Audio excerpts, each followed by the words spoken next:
یو کس لیکلی دی چې تپوس کوي چې یو کس ګناه کوي او په خپل ژبې سره د هغې ګناه د اظهار هم کوي یا په عمل سره شرمیږي هم نه، د ده پټ پناه که څوک د ده غیر موجودګۍ کې د هغې ګناه تذکره وکړي، غیبت یې وکړي، دا غیبت کې راځي چې کله هغه نه د هغې ګناه تذکره وکړي او غیبت کې راځي.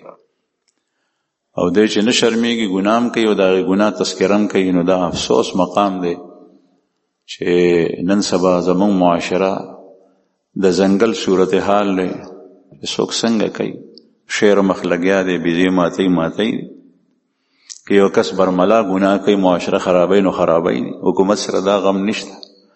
نه داسې خلک شته دی په معاشره کې چې د دې ظالم لاس ونیسي، نو دې ګناه بیله کوي، هغه بیله ګناه ده، او د هغې اظهار کول دا بیله ګناه ده، او دا ډېره زیاته سخته ده، ځکه چې پټه ګناه کولو کې بل څوک خبر نشي، او چې کله اظهار کوي د ګناه د دې مطلب دا دی چې څومره کسان په هغې محفل کې ولاړ یا ناست وي هغوی واورېدل، نو هغوی به هم د دې ګناه دا یې د هغوی په زړه کې پیدا شي، تحریک به پیدا شي. نو دا جرأت علی المعاصی دا بیله ګناه ده او معاصی بیله ګناه ده، دې کس ته توبه ایستل پکار دي.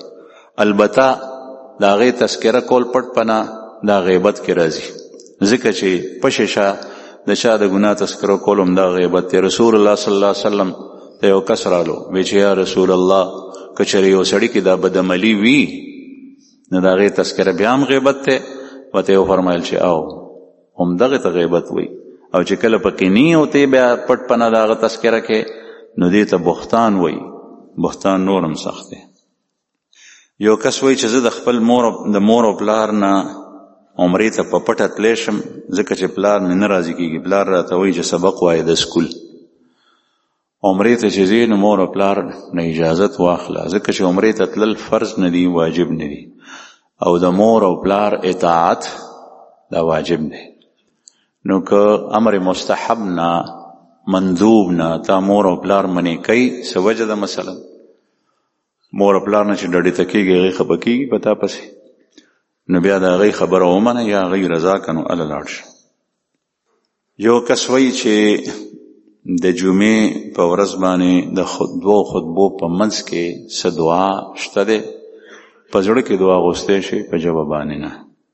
دویم تپوس یې کړی دی چې د سحر په وخت کې که چېرې نور راختو وویلی نو د فرضو نه مخکې به سنت کوم او که نه، نو که موقع درته وي چې سنت او فرض دواړه کولی شي نو بیا دواړه وکړه، او که موقع نه وي صرف د 2 رکعاتو وخت ته میلاویږي بیا در باندې نور راخیږي نو بیا فرض وکړه. یو کس وایي چې ډېر وخت شو چې زه قرضدار یم، مزم کوم لیکن زما کاروبار ټیک نه دی، حالانکه زما سره چې کوم دکاندار دی هغه په دکان باندې هر وخت ګاک وي او زما دکان خالی وي، زه څوک؟ دا مز د دې تعلق د دکاندارۍ سره د پیسو سره د دنیا سره نه دي تړل پکار. ته چې مز کې نو خالص د الله د رضا دپاره کو، او دې مز سره خدای پاک او د الله رسول چرته نه دی ویلي چې ته مزو کې نو بیا به ستا دکان چالو شي. نو مز ځان ته فرض دی، او دا د رزق چې کوم دی نو ستا قسمت دی، نو الله جل شانه نه غواړه دعا کو، لیکن دې سره مه تړه، که دې سره دی وتړلو ستا دکانداري نه چلېږي نو ته به مز پرېږدې، بیا ته به وایې او دا داسې ښکارېږي چې ستا په دې مز کې اخلاص هم نشته. حالانکه قرآن کریم کې الله پاک فرمایي د نوح علیه السلام قول الله جل شانه ذکر کړی دی، استغفروا ربکم انه کان غفارا یرسل السماء علیکم مدرارا ویمددکم باموال وبنین ویجعل لکم جنات ویجعل لکم انهارا. تاسو توبه وباسئ، الله ته رجوع کوئ، نو الله پاک به د اسمان نه باران راووري، فصلونه به زرغون شي، باغونه به زرغون شي. نوح علیه السلام فرمایي. نو معلومه دا شوه چې کله سړی په اخلاص سره خالص د الله د رضا دپاره د دنیا د لالچ نه بغیر په دین باندې عمل کوي نو خدای پاک بیا دغسې نه پرېږدي، لیکن دې نه معلومیږي چې زموږ د عمل کې اخلاص هم نشته. یو کس وایي چې زموږ په مارکیټ کې یو عیسائی دی، هغه ته مخکې هم ډېرو خلکو د اسلام دعوت ورکړی دی لیکن هغه مسلمان شوی نه دی، زه هغه ته څنګه تبلیغ وکم؟ نو چې خلکو دعوت ورکړی دی مسلمان شوی نه دی، ته داغه په مخ کې عملی طور سره داسې کارونه کوم، معاملات، خبرې اترې، ناسته ولاړه، ظاهري حلیه چې ستانه هغه متاثر شي مسلمان شي. دې ته پټ دعوت وایي. چاینا ته 8 کسه مسلمانان صحابه کرام تلو، صحابه چین ته. په چین کې چې کوم ایمان د اسلام د نن سبا کافر نه برداشت کوي، هغه د 8 کسانو صحابه د وجنه دي، او هغه قولی دعوت چاته نو ور کړي، عملی دعوت دا چې معاملات داسې وو چې خلک وته حیران، ټول خلک په غیر امات او د غیر وجنه خلک مسلمانان شو. نو بهر حال ته داسې اختیار وکړه، خپل ځان ته وګوره چې ته څومره وبو کې دینی لحاظ سره ستا اخلاق آیا هغه دین ته برابر دي، ستا کردار، عمل، وینا، ناسته ولاړه، لباس او حلیه دا دین ته برابر دي. ته د خلکو سره چې ملاویږي څنګه ملاویږي، ټول خبر رسول الله صلی الله علیه وسلم کې چې کوم اخلاق او صحابه کې کم از کم هغه ته غنځدې شه، هغه شی ته اختیار کا، بیا هغه سره ملاقات کو، ملاویږي، هغه سره مینا مکو، لیکن خپل ځان داسې جوړ کړو دا پټ دعوت ته کې دی چې هغه مسلمان شي. یو کس تپوس کړی دی چې څوک صرف قرآن او حدیث بیانوي او اجماع او امت او قیاس نفي کوي، په دې حواله سره وضاحت وکړي. د شریعت دلائل ادلت الشرع سلور دي: قرآن پاک، کتاب الله، حدیث یعنی سنت رسول الله، اجماع او قیاس. د ټولو ثبوت د نصوص نشته. د مجتهدین او اجتهاد دا قیاس دی. اجماع د صحابه په زمانه کې شوی ده، او د صحابه په زمانه کې د هر یو صحابي ځان ته په بعضی امورو کې رائے و، یو به یو شان عمل کول، ځکه چې د رسول الله صلی الله علیه وسلم احادیث شاته دواړه قسمه مثلا دغه اجتهاد او ثبوت د سلور واړو شته دی. دا دوه ته فرعین وي او د دوه ته اصلین وي. اجماع او قیاس هم د قرآن پاک او د حدیث نه مستنبط دي. نو چې کومه مسلې قرآن پاک کې دي پاغه عمل کول پکار دي، احادیث د رسول الله صلی الله علیه وسلم کې دي پاغه عمل کول پکار دي. اجماع په شوی د صحابه په دور کې یا دا غینه پس پاغه عمل کول پکار دي، او ائمه او مجتهدین د اجتهاد په ذریعه قیاس نه ثابت کړي پاغه عمل کول پکار دي. ځکه چې نن خو نوې دنیا راغلي، د هر یو شی نوې دي. دا سيزونه د رسول الله صلی الله علیه وسلم په زمانه کې نو کچره قیاس باندې عمل نه کوي او دا دلیل نه مني، نو ته په دنیا کې وخت نشي تیرولې. یو کس تپوس کړی چې شهناز نوم معنا څه ده او ټیک ته او کنه. نوم کې خل خو جایز دي، خدا لفظ د فارسی دی، د عربی نه دی. دغه وخت کې په ذهن کې زما معنا نشته. یو کس تپوس کړی دی چې تاسو د مخکې ویلو چې جنازې پسې دعا کول سنت نه ثابت نه دي، حالانکه حدیث پاک کې دي. نو زما خو نه دي یاد چې ما داسې وینا کړي. البته جنازې مسچوشي نو جنازې پسې متصل دعا دا نه قرآن پاک کې شته، نه رسول الله صلی الله علیه وسلم احادیثو کې شته. که مخکې مې نه کړي نو اوس یې درته وایم. دې باندې اهتمام کول، خلک یې څارول، خلکو ته ویل چې څوک نه کړي هغه ملامته کول، د خلاف سنت دی. په جنازه کې خپله دعا ده چې کوم چاته د هغې پته نشته دی نو هغه په دې خبره ډېر زور لګوي. جنازه کې دعا ده، د جنازه خپل دعا ده، صلات ته خو دعا ده پکې. اللهم اغفر لمیتنا، اللهم اغفر لحینا ومیتنا وشاهدنا وغائبنا وصغیرنا وکبیرنا وذکرنا وانسانا. دا ټول دعا د مغفرت بخشي الله زمونږ ژوندو تم بخنو کې، مړو تم بخنو کې، لوی تم بخنو کې، وړو تم بخنو کې، باغې کې دغه مړ امرالو. دا ټول دعا د دې میت لپاره ده، او دا عام دعا ده، په دې کې ډول سيزونه شامل دي. بیا چې کله مزد جنازي وشي پاغه پسې واجب امر تدفین د مړی دی. نو چې کله ته دعا کې نو تدفین کې تاخير راځي، تدفین کې تاخير راځي او کټ تر اوسه پورې پروت یا اسقاط تقسیمولو کې تاخير په تدفین کې راځي. دا تا واجب شرعي هغه ماته دا سي ټیک نه ده، بلکې دغه وخت کې د جنازې پسې متصل فوراً د تدفین تنظیم کول پکار دی، مړی خخوا. باقی احادیثو کې چې راغلي دي رسول الله صلی الله علیه وسلم دعا کړې ده خو د قبر خاورو اوړېدو نه پسې بیا کړي، هغه وخت کې دعا کول پکار دي. حضرت عبدالله ابن مسعود رضی الله عنه فرمایي ذوالوجادین یو صحابي و، ذکر به ډیر کولو او په زوره زوره به کولو.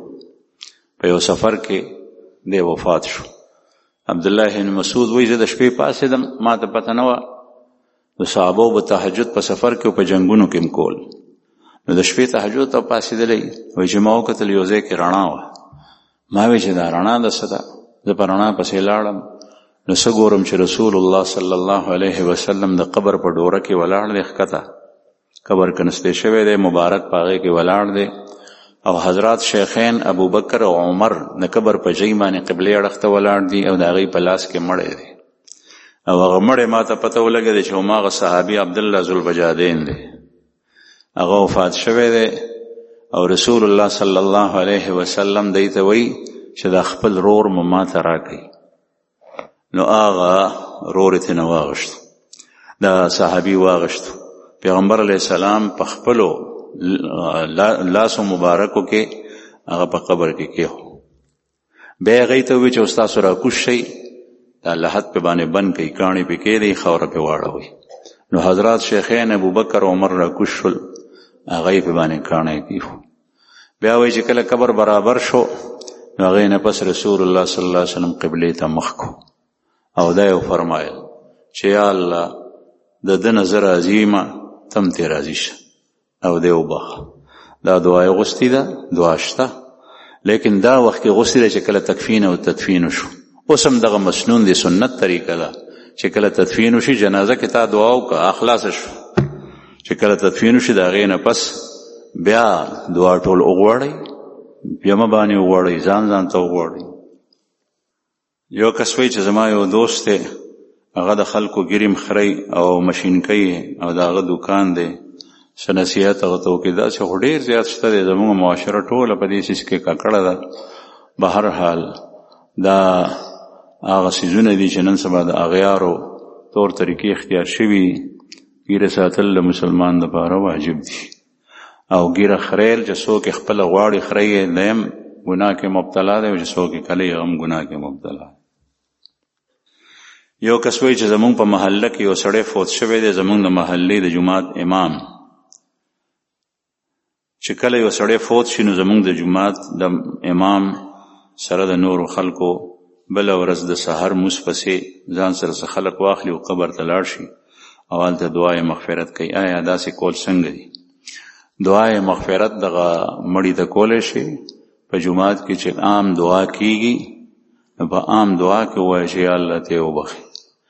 نو هلته خو مړی پروت دی، خو دعا خو د مړي نه نشي غوستی، دعا خو د خدای نه غوستی شي، او الله جل شانه په هر ځای کې دی. او دا طریقه خلاف سنت ده، د سنت خلاف ته نه رسول الله صلی الله علیه وسلم کړي او نه نورو. البته پیغمبر علیه السلام داسې کړي دي چې یو ځل نیمت مقبرې ته تشریف وړی دی، هغه شته.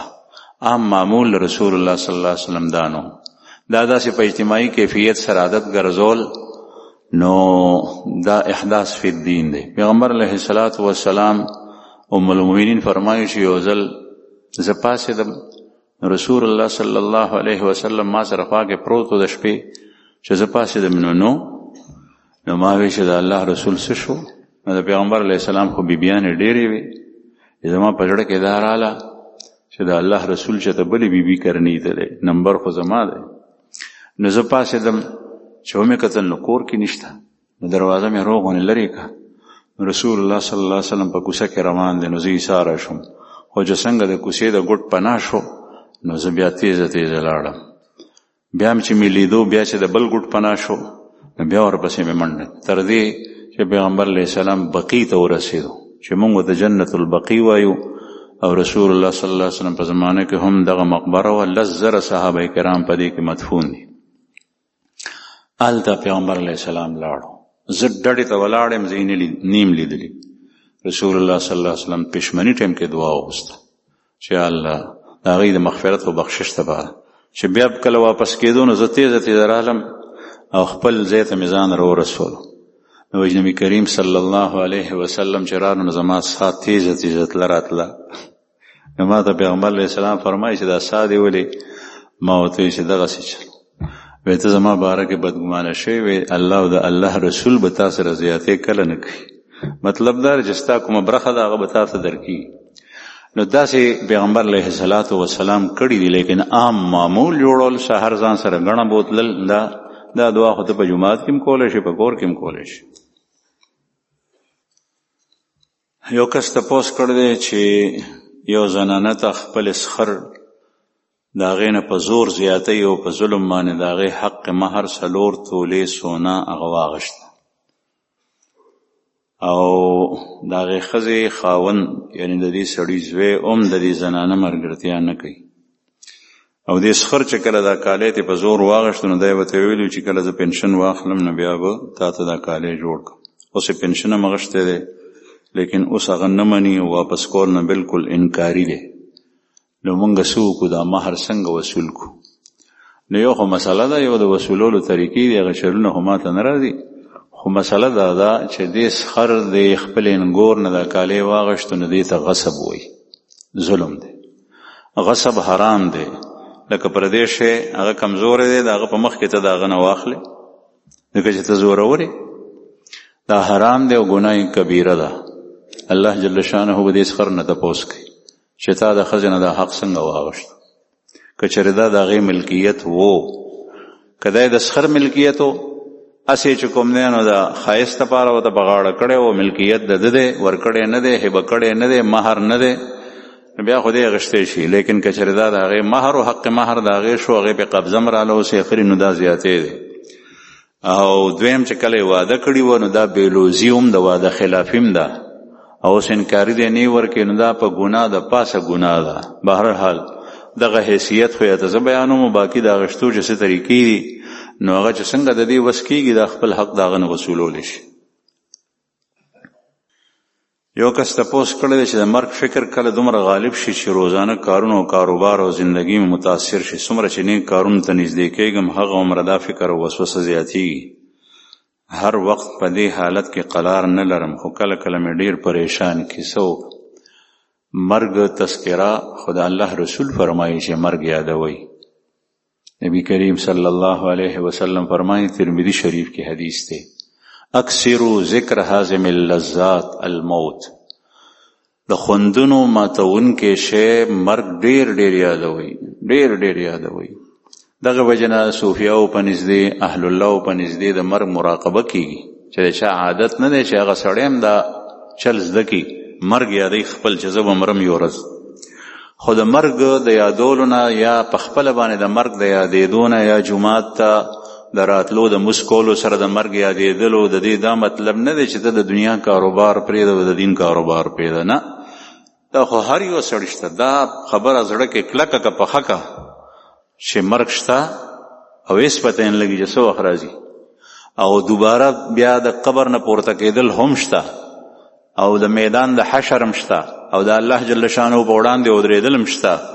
نو چې دا یقیني دي دا څیزونه، نو زه د آخرت دپاره تیاری ولې نه کوم؟